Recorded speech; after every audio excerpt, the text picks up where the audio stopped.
Here's a look at I think it's an older Echinopsis peruviana, or I guess they're called San Pedro cactus. That's kind of a catch-all for the genus in terms of psychoactive cactus. I think they're also called Peruvian torch cactus as well, so whatever you want to call it casually, but it's Echinopsis peruviana, formerly Trichocereus peruviana, which is what I always knew it as, and it's taken me forever to learn the new name since they changed it. So, and the point of this video is less about its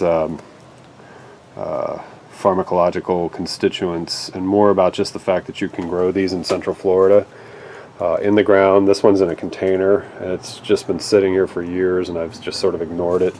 I've got some in my neighbor's yard that I gave him a few years ago. I'll walk over and show you those. One thing I'll point out before we head over there is you could basically break off any of these little chunks right here and they'll root rather easily. You can see some roots starting to, yeah, there it is, come out of that piece there. So they can be cloned or reproduced relatively easy by division. They're fairly friendly in that regard. So let's go next door and I'll show you the ones that my neighbor has. So here's the ones growing in my neighbor's yard in and amongst these calancho here. I'd say they've doubled in size since I planted them about 6 or 7 years ago. This is part of the calancho. Disregard that for the sake of the video. But yeah, they're probably twice as big, and then you can see a new one popping out here from the base of this one, and that may be a year old or so. Here in Florida, they're not terribly robust. They tend to stay skinny like this, although I've seen them get up to about 12, 14 feet tall.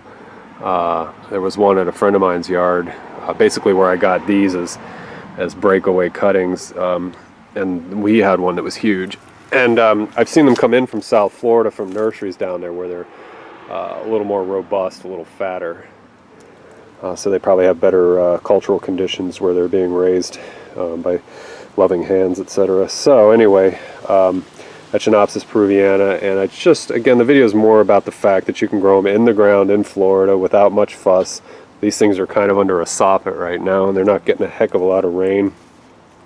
That thing in the container that was in the first part of the video does get watered periodically, but hardly gets any food, so they take abuse fairly well. So just sort of giving them a space in my collection of videos for their ability to be grown here in Central Florida.